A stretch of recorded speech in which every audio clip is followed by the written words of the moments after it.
Alhamdulillah Rabbil Alamin.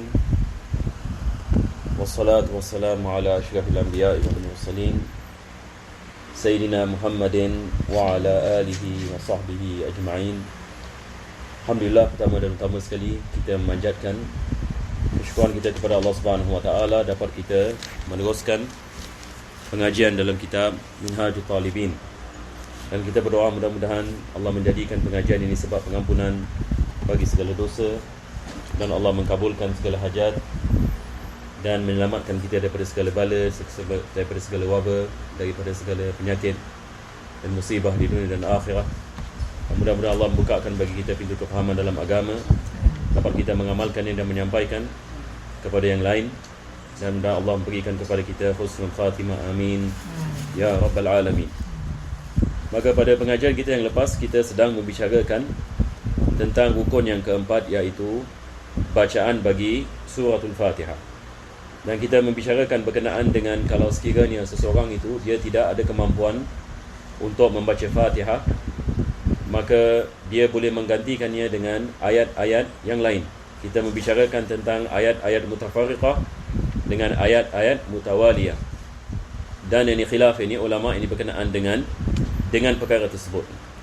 Dan kalau sekiranya dia tidak ada menghafal ayat-ayat Al-Quran, maka dia menukarkan dengan zikir. Dan kalau tidak, maka dia berdiam kadar bacaan Fatihah.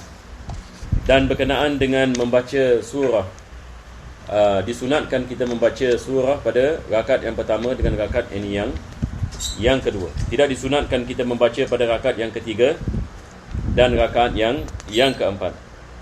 Akan tetapi kalau seorang masbuk yang mana dia masuk ini pada rakaat ini yang ketiga, dan dia tidak ada masa untuk membaca surah pada rakaat yang pertamanya dan rakaat yang keduanya, maka disunatkan dia membacanya pada rakaat yang ketiga dan rakaat yang keempat.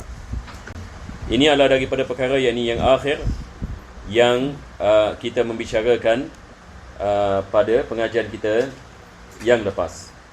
Dan selepas itu penulis juga membicarakan berkenaan masalah jahriyah dengan sirriyah. Bila yang ini kita membaca jahar, bila yang ini kita membaca yang ini sir. Jadi insyaAllah kita akan meneruskan daripada sini. Boleh satu orang ini baca?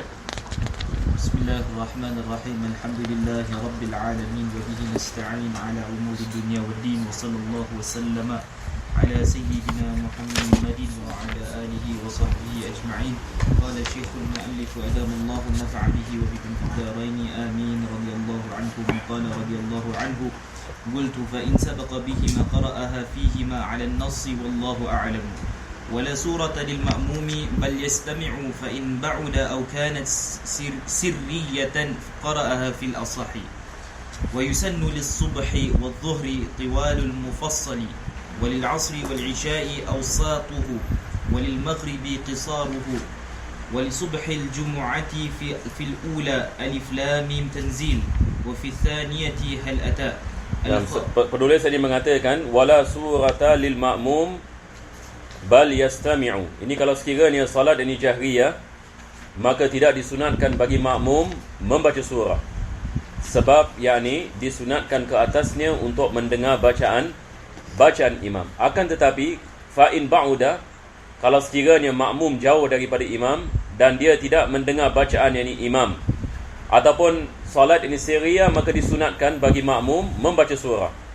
Jadi disunatkan makmum baca surah bagi salat jahriyah kalau sekiranya dia tidak mendengar bacaan imam, dan juga disunatkan bagi makmum membaca surah bagi salat ini sirriyah, yakni salat zuhur dan salat asar ini sebagai misal. Ini yang penulis ini mengatakan fa in ba'uda au kana sirriyatan qara'a fil asah, maka dia membaca yakni mengikut ini kepada pendapat al-asah. Selepas itu beliau membicarakan ini tentang surah-surah yang disunatkan kita membacanya di dalam solat.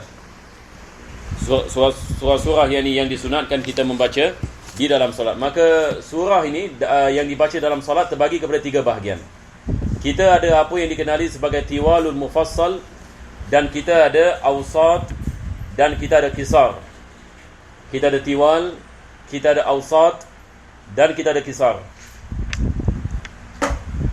Ini yang Al-Imam Nawawi ini mengatakan wa yusannu lis-subhi wa dhuhri tiwalul mufassal wa lil 'asri wal 'isya'i awsatuhu wa lil maghribi qisaruhu. Jadi kita ada 3 jenis. Kita ada pertama sekali tiwal al-mufassal, dan kita ada awsat, dan kita ada qisar. Yang dimaksudkan ini dengan tiwal al-mufassal, yakni perkataan yang mufassal, yakni maksudnya dia ada beberapa makna. Makna yang pertama adalah mubayyan. Yani mufassal maksudnya mubayyan. Dia ada ayat-ayat Al-Quran yang menerangkan ayat-ayat yang lain.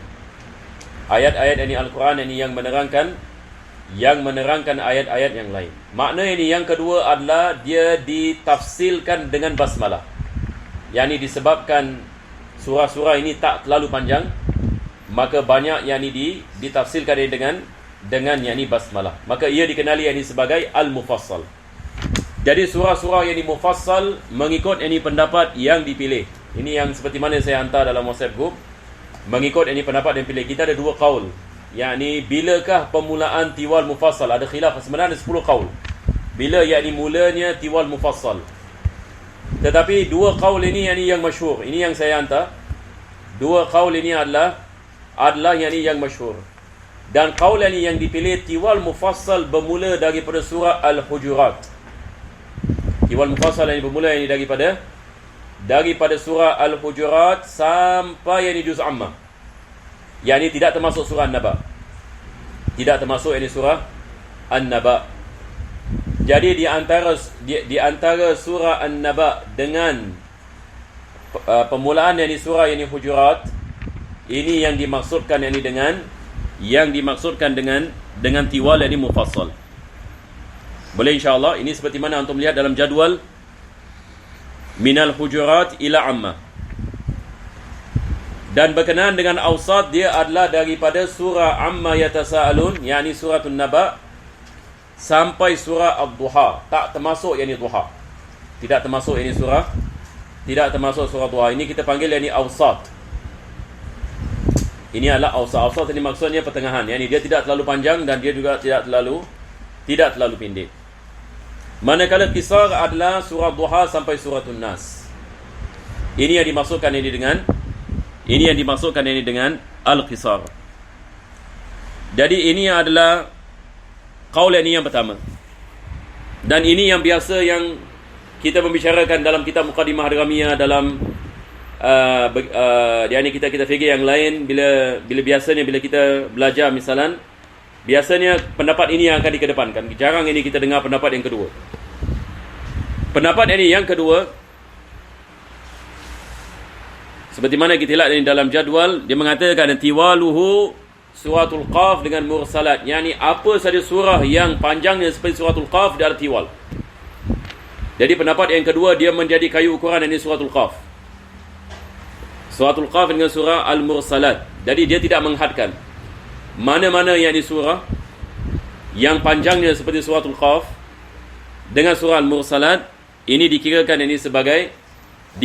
sebagai tiwal. Dan ini adalah pendapat Al-Imam Ibn Hajar dan juga Imam Ramli. Dan kita lihat ini imam-imam di sini, Ibn Rif'ah, Khatib Syirbini dalam Mughni. Begitu juga penulis ini Bushra Karim ini Syekh ini Ba'ishan. Mereka mengatakan pendapat ini yang lebih asah ala kulli hal.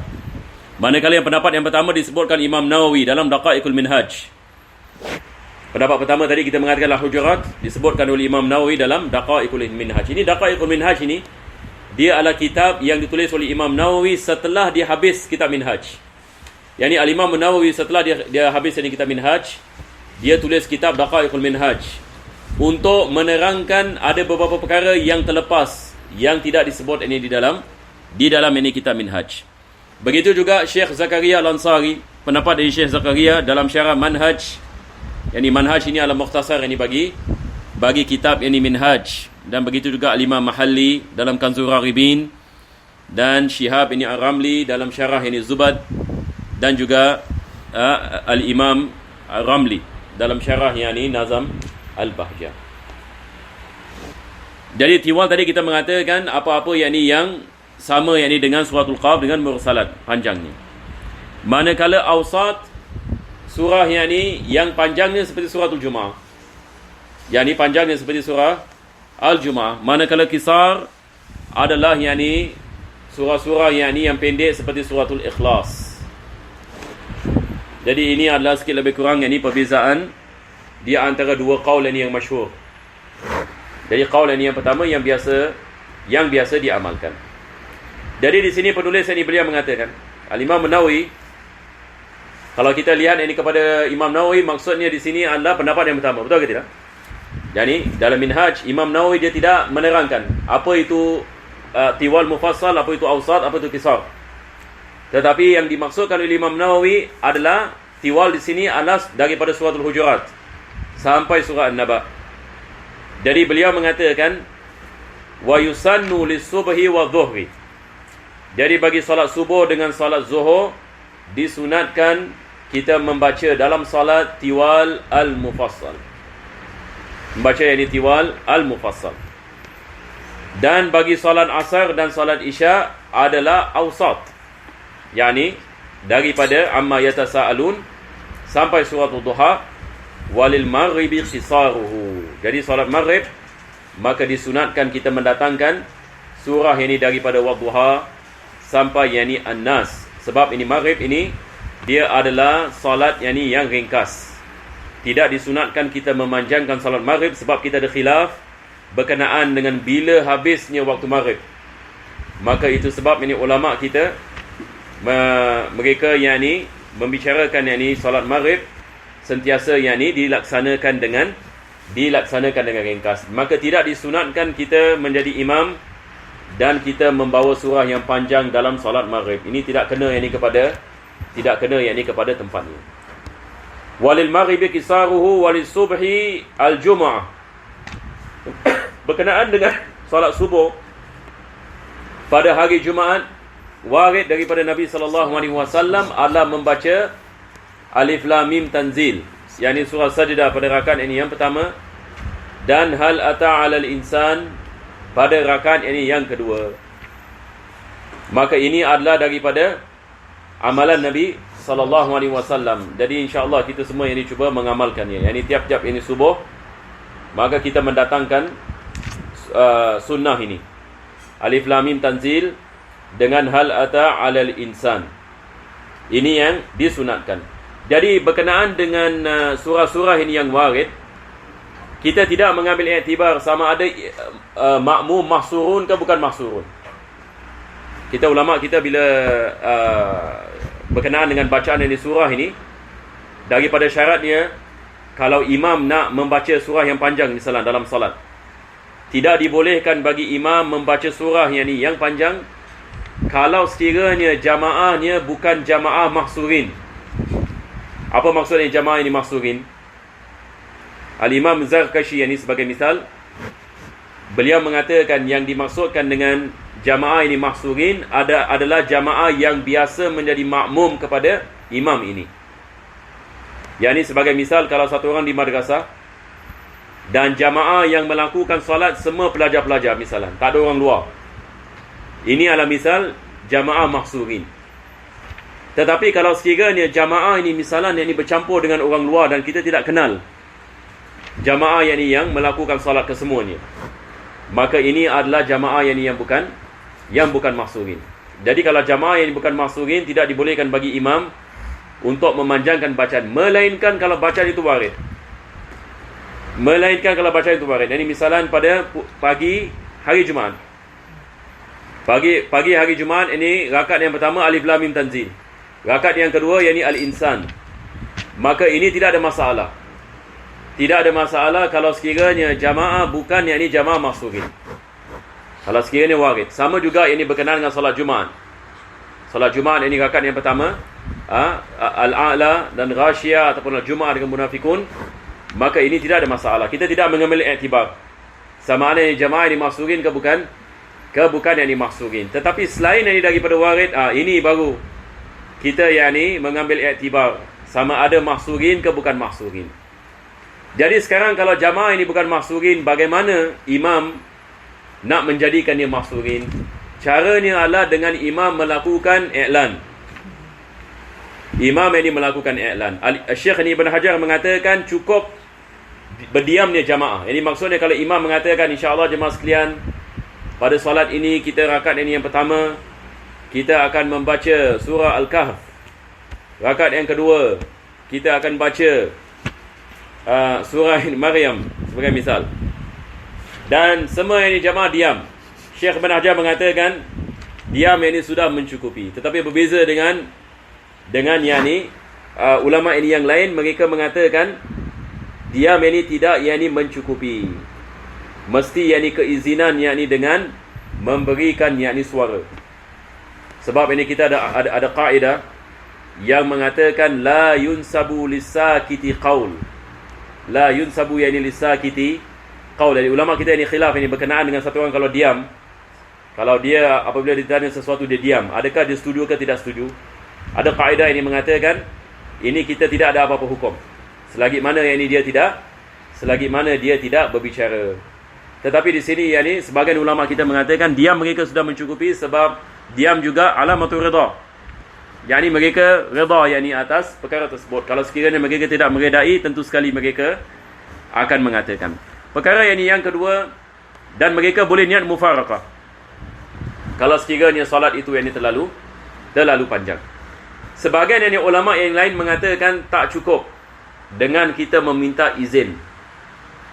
Kalau sekiranya di dalam jamaah itu ada hamba. Kalau ada hamba yakni, zaman sekarang tidak ada hamba. Sebab hamba ini dia atas perintah tuan dia. Jadi walaupun dia setuju, tetapi dia ada tanggungjawab ini kepada tuannya. Sama juga dengan orang bekerja.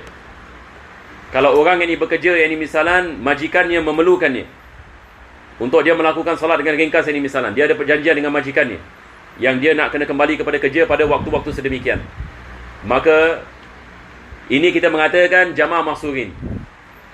Jamaah mahsurin walaupun mereka memberikan keizinan, walaupun ini pendapat ini agak keras ini sedikit. Jadi 3 golongan. Pertama sekali hamba, kedua sekali adalah ajir. Ajir ini maksudnya pekerja. Kedua adalah mar'ah, yakni wanita yang sudah berkahwin. Maka ini keizinan mereka tidak mengeluarkan mereka ini daripada mahsurin. Jadi sebagian ini ulama kita juga membicarakan ini tentang ini syarat ini. Tapi yang lebih afdal ini bagi imam, kalau jamaah yang ini bukan mahsurin ataupun kita tidak boleh memastikan misalan, maka lebih afdal kita elakkan daripada kita memanjangkan. Jadi ikut ini kepada sunnah seperti ini. Bagi solat subuh tiwal. Bagi asar yang ini dengan isya yang ini awsat, maka ini tidak ada masalah. Kalau kita mendatangkan surah-surah seperti ini. Ini adalah berdasarkan dengan sunnah Nabi sallallahu alaihi wasallam. Tetapi selain daripada itu, maka makruh hukumnya kalau ia yakni membebankan ini jamaah yang berada di belakang. Dan mungkin ada orang ini menanyakan bagaimana dengan surah-surah ini yang lain?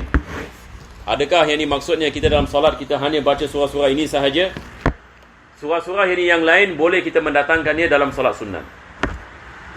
Tetapi dalam solat ini fardu, maka sentiasa kita meraihkan jamaah dan kita meraihkan yakni sunnah Nabi SAW.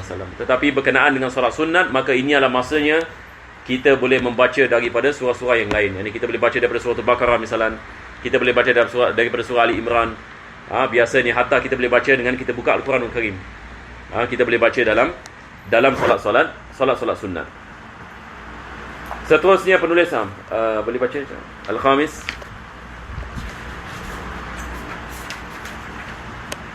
الخامس الركوع وأقله أن ينحني قدر بلوغ راحتيه ركبتيه بطمأنينة بحيث ينفصل رفعه عن هويه ولا يقصد به غيره، فلو هوى لتلاوة فجعله ركوعا لم يكفي.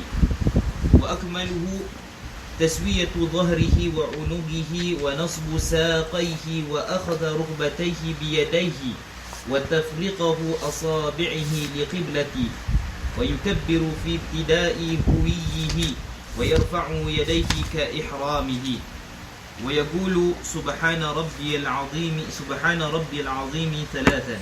Nah, sekarang ini penulis ini membicarakan ini rukun yang kelima. Beliau mengatakan ar-ruku'u wa aqalluhu an yanhaniya qadra bulughi rahataihi rukbataihi. Yani ini adalah rukuk yang minimum. Jadi apakah yang dimaksudkan dengan rukuk yang minimum? Kadarnya adalah kita punya raha, ini yang dimaksudkan dengan raha, ini apa kita panggil? Kita punya paham ya? Kita punya tapak tangan yang ni kena yang ni lutut. Sekarang kalau kita bongkokkan badan kita, kalau tapak tangan kita dapat kena kepada lutut, maka ini adalah rukuk yang minimum. Tapak tangan yang ni kena yang ni kepada tapak tangan kena kepada lutut. Apa yang wajib adalah inhina. Inhina ini maksudnya bongkok. Ini yang wajib. Meletakkan tangan yang ni di bahagian lutut kita adalah sunnah. Jadi yang dimaksudkan rukuk yang minimum ini di sini adalah kita membongkokkan badan sekadar yang mana telapak tangan kita boleh sampai yang ni kepada lutut. Maka ini sudah mencukupi. Ini yang beliau ini mengatakan. Rukuk yang ni yang minimum. Perkara yang kedua beliau mengatakan bi tuma'ninatin. Beberapa kelas yang lalu saya membicarakan masalah ini. Adakah tuma'nina ini daripada rukun ke bukan daripada rukun, ataupun dia daripada syarat? Maka mengikut ini kepada kitab Minhaj, dia adalah daripada syarat yang sahnya rukuk. Dia daripada syarat yang sahnya rukuk. Maka tuma'nina adalah wajib dalam mazhab Syafi'i. Berbeza dengan pendapat Imam Abu Hanifah yang mengatakan tuma'ninah yang ini tidak diwajibkan. Tuma'ninah yang ini tidak diwajibkan sebab ini beliau menganggap tuma'ninah ini sebagai fasil saja. Fasil ini di antara rukun. Yang ini sebagai satu perpisahan. Kadar ini perpisahan yang ini daripada satu rukun yang ini kepada rukun yang lain. Kita ada pendapat dalam mazhab Syafi'i, Syekh ini Ibn Rif'ah, yang mengatakan tuma'ninah diwajibkan dalam solat fardu, tidak diwajibkan dalam solat sunnah. Yang ini kita ada qaul. Jadi semua sekali kita ada 3 qaul. Qaul yang pertama adalah tuma'ninah adalah wajib. Qaul yang kedua adalah tuma'ninah tidak wajib. Qaul yang ketiga, lihat sama ada solat fardu ke solat yang ini sunnah. Jadi kita dalam mazhab Imam Syafi'i, kita berpegang yang ini kepada kewajipan yang ini, kewajipan tuma'ninah, dan kita juga ada hadis Nabi SAW berkenaan dengan orang yang mencuri ini di dalam salat, yakni mereka-mereka yang tidak menyempurnakan rukuk ini dan sujud. Dan kita ada hadis ini musi'is salah yang masyhur. Seorang yang ini sahabat melakukan salat, Nabi mengatakan salli fa innaka lam tusalli. Salat ini sebab kamu belum melakukan salat. Akhirnya dia mengatakan, bagaimana ini ya Rasulullah? Maka Nabi SAW mengajarkan kepadanya salat daripadanya adalah menyempurnakan rukuk dengan sujud ini dengan tuma'ninah. Jadi kita ada banyak hadis yang berkenaan dengan ini. Cuma khilaf ini merupakan khilaf hanya dalam mazhab ini Imam Abu Hanifah. Selain ini daripada Imam Abu Hanifah, ketiga-tiga mazhab mewajibkan yakni tuma'ninah. Dan kadar ini tuma'ninah minimum ini kadar kita mengucapkan subhanallah. Kadar ini kita mengucapkan yakni subhanallah. Jadi di sini penulis mengatakan bi tuma'ninatin bihaisu yanfasilu raf'uhu an huwiyihi. Bihaisu yanfasilu raf'uhu an huwiyihi. Jadi sekarang ini misalan satu orang yang ini misalan dia daripada qiyam. Dia daripada qiyam maka dia turun yang ini melakukan rukuk. Jadi apabila dia melakukan rukuk dan dia angkat badannya daripada rukuk, di antaranya mesti ada tuma'ninah. Ini yang penulis ini mengatakan, di antara turun dan naik. Di antara turun dan naik mesti ada fasil yang ini tuma'ninah. Mesti ada di antaranya yang ini mesti ada tuma'ninah. Yang ini maksudnya bila dia turun, sebelum dia naik, dia mesti ada tuma'ninah. Boleh insyaAllah? Tapi kalau sekiranya misalnya yang ni dia turun, lepas tu dia macam spring, dia buat macam spring. Dia turun, dia naik gini. Ini tidak ada tuma'ninah. Jadi maksudnya dia turun, dia mesti ada tuma'ninah. Beza di antara turun dengan naik mesti ada tuma'ninah. Ini yang dimaksudkan. Penulis ini beliau mengatakan yanfasilu raf'uhu an huwiyihi. Yanfasilu raf'uhu, yakni raf'uhu ini angkatnya daripada rukuk, an huwi maksudnya yakni turun untuk melakukan rukuk mesti ada tuma'ninah. Ini adalah daripada syarat yang sahnya yakni rukuk. Seterusnya beliau mengatakan wala yaqsidu bihi ghairahu. Apabila dia melakukan rukuk, dia mesti niat yakni rukuk. Tapi kalau dia rukuk yakni misalan dia niat yakni untuk dia elak daripada sesuatu yang sedang datang kepadanya, maka wajib yakni dia qiyam sekali lagi, dan dia turun melakukan rukuk. Sebab ini rukuk tadi ini tidak dikirakan sebagai rukuk, sebab apabila dia turun dia tidak niat melakukan rukuk, sebab dia tidak niat ini melakukan rukuk. Yang mana beliau ini memberikan misal falau hawa li tilawatin, yakni misalan satu orang, yakni misalan imam membaca surah sajdah, imam ini baca surah sajdah tapi dia tak sujud. Jadi apabila dia habis ini surah sajdah, makmum menyangkakan imam akan melakukan sujud. Betul tak? Sekali makmum pun nak turun sujud, on the way turun sujud, makmum dapat tahu sebenarnya imam ini tidak melakukan sujud, dia melakukan rukuk pula. Jadi makmum ini menyangkakan ini dia nak melakukan sujud. Jadi apabila dia turun, niat dia turun bukan untuk rukuk, betul ke tidak? Niat dia turun adalah untuk yakni sujud, yakni tilawah. Maka dalam keadaan seperti ini dia tidak boleh melakukan rukuk. Jadi apa dia kena buat? Dia nak kena bangun yakni qiyam sekali lagi. Lepas itu yakni baru dia niat melakukan rukuk. Walaupun kita ada khilaf di antara Ibn Hajar Imam Ramli dalam masalah ini. Ini kalau tak salah saya, ini Ibn Hajar ini mengatakan yakni dimaafkan. Kita ada khilaf ini berkenaan dengan kalau sekiranya makmum tak tahu, makmum yakni menyangkakan imam nak melakukan sujud tilawah, adakah dia dimaafkan ke tidak dimaafkan? Ini khilaf ni. Tetapi yang ini pendapat yang dipilih adalah tidak dimaafkan, yakni sebab yakni dia niatnya adalah melakukan sujud tilawah. Tapi kalau dia melakukan solat sendirian, misalan dia baca surah sajdah, selepas itu dia nak melakukan sujud, lepas tu dia change dia punya mind, ini khalas kita mengatakan tidak sah ini rukuk dia sama sekali, tidak ada khilaf. Nampak tak? Jadi dia nak kena qiyam ini sekali lagi. Sebab apabila dia turun, niat dia yang ini bukan yang ini untuk rukuk, tetapi yang ini untuk melakukan yang ini tilawah. Jadi penulis yang ini mengatakan dia mesti niat, dia tidak boleh niat selain yang ini rukuk.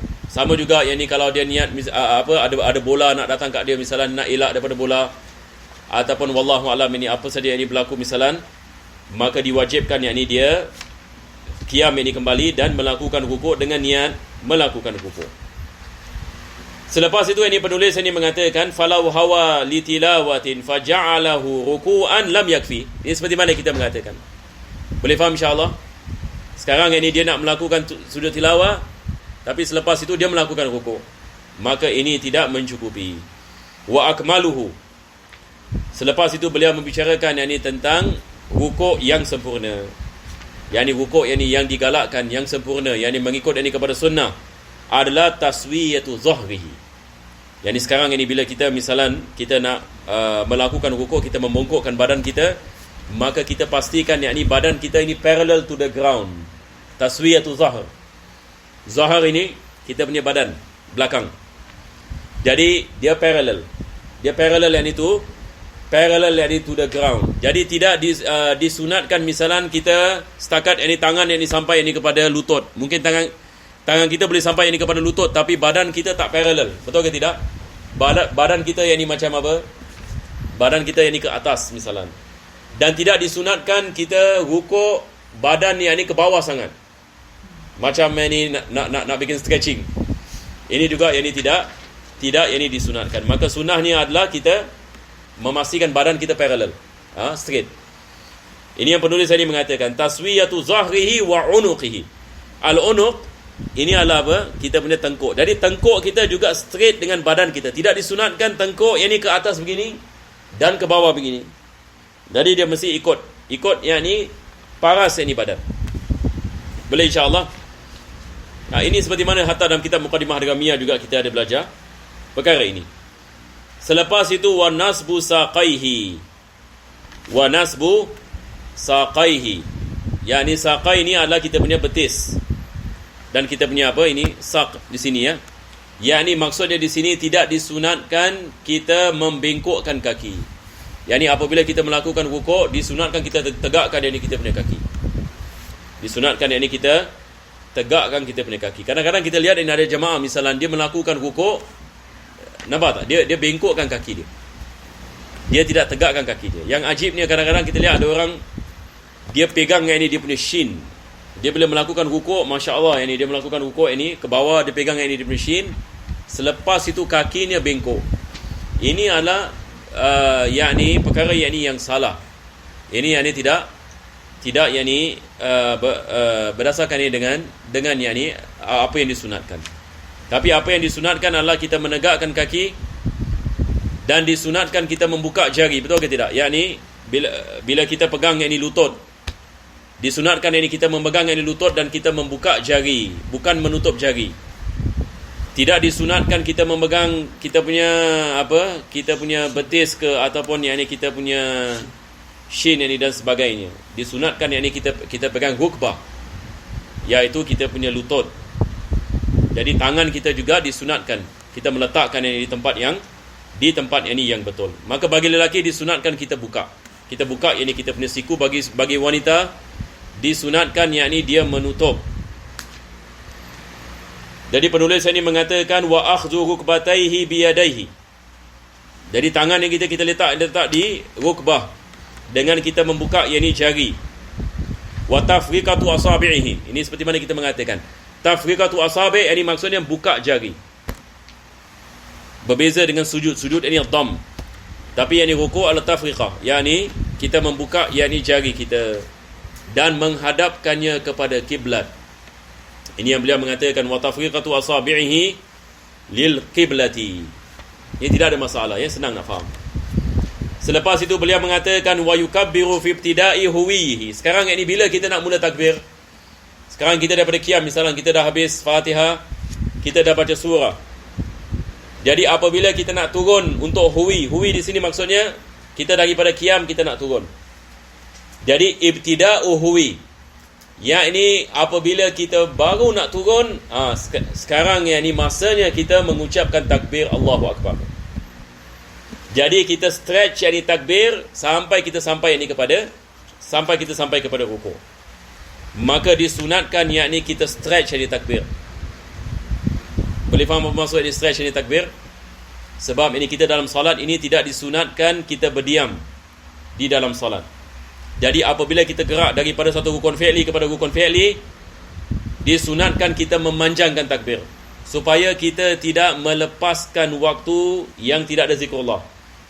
Sebab ulama kita mengatakan berdiam dalam salat tanpa zikrullah makruh. Itu sebab ini disunatkan kita tamdid. Ini dipanggil apa? Tamdid. Kita memanjangkan takbir. Jadi kita baca Allahu Akbar. Jadi apabila kita kita dah sampai mana? Kita dah sampai had rukuk. Jadi daripada qiyam kepada rukuk dipenuhi dengan zikrullah. Itu ceritanya. Jadi tidak disunatkan kita Allahu Akbar lepas tu kita turun. Ini sunnah, ini bukan begitu. Sama juga dengan rukun-rukun yang lain. Jadi penulis mengatakan permulaan takbir fi ibtida'i huwihi wa yarfa'u yadayhi ka ihramihi. Disunatkan kita mengangkat tangan dalam 4 tempat. Salah satu daripadanya adalah apabila daripada qiyam kepada rukuk, dan cara kita mengangkat tangan sama seperti ihram. Hazwa mankibai.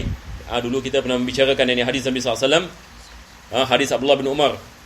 Dia menyifatkan takbir Nabi SAW hadwa mankibai. Maksudnya ibu jari kita ini ada pada paras kelopak telinga. Tamam? Jadi kita mengangkat kita mengangkat tangan kita. Jadi kita punya shoulder. Kita mengangkat tangan, disunatkan kita buka sedikit tangan. Tidak disunatkan kita buka banyak, tidak disunatkan kita gini, tapi disunatkan kita buka sedikit. Ini apabila kita mengangkat tangan untuk melakukan takbir, dan begitu juga apabila kita melakukan rukuk. Selepas itu apabila kita sampai kepada rukuk, maka disunatkan kita baca zikir Subhana rabbiyal azim. Zikir ini berdasarkan dengan hadis Nabi SAW ini berkenaan dengan apabila turun dari suratul Waqi'ah, fasabbih bismi rabbikal azim. Maka Nabi SAW mengatakan jadikanlah ij'aluhu fi ruku'. Jadikanlah ini di dalam ruku'. Maka itu sudah disunatkan dalam ruku' ini kita baca Subhana rabbiyal azim. Jadi bagi imam ini disunatkan kita mendatangkan 3 kali. Tetapi bagi munfarid, masya-Allah, yakni dia boleh rukuk ini hatta 1 jam, tidak ada masalah ya. Tetapi kalau jamaah, kalau kita imam, tidak dibolehkan kita mendatangkan lebih ini daripada 3 kali. Ini yang perlu saya mengatakan. Subhana rabbiyal azim salasan wala yazidul imam. Imam yang ini tidak menambahkan ni. Apa sebabnya? Sebab ini akan menyusahkan yakni makmum. Menyusahkan yakni makmum di belakang. Dan selepas itu kita ada doa yang diajar oleh Nabi SAW. Ini kalau sekiranya kita melakukan solat munfarid ataupun jamaah mahsurin, kita boleh mendatangkan doa ini. Apakah yang ini doa ini? Beliau mengatakan wa yazidul munfarid, yakni orang yang melakukan solat munfarid, solat ini sendirian. Allahumma laka raka'tu, ya Allah bagimu aku melakukan ruku', wa bika amantu, dan kepadamu yakni aku beriman, walaka aslamtu, dan kepadamu yakni aku menyerah diriku, khasha'a laka sam'i, pendengaranku, wa basari, penglihatanku, wa mukhi, yakni akalku, wa azmi, tulangku, dan asbi, yakni ototku, kesemuanya khasha'a laka, yakni khusyuk yakni kepadamu. Wa mastaqallat bihi qadami, dan apa saja yang diangkat oleh kakiku, yakni kesemuanya yakni khusyuk yakni kepadamu dalam yakni melakukan solat. Walaupun yakni sebahagian yakni ulama mengatakan kalau sekiranya seorang itu tidak khusyuk, tidak disunatkan dia mendatangkan doa ini, sebab ditakuti yakni dia menipu pula. Sebab doa ini mengatakan sesungguhnya aku khusyuk yakni penglihatanku, pendengaranku, badanku. Tapi masalah dia kalau sekiranya kalau kita baca doa ini dan kita pun tak merenungkan makna ini dan kita pun tidak melakukan khusyuk, maka ada yakni ta'arud, yakni sedikit ada percanggahan. Walaupun sebagian ulama mengatakan tidak ada masalah. Ini adalah sangka baik, yakni tafaul. Mudah-mudahan ini Allah berikan, Allah yakni memberikan yakni khusyuk. Jadi alhamdulillah yakni kita telah habis yakni rukun yakni yang kelima. Yang seterusnya ini penulis ini akan membicarakan ini tentang ini i'tidal, dan ada banyak ini persamaan ini di antara ini rukuk dengan yang ini i'tidal.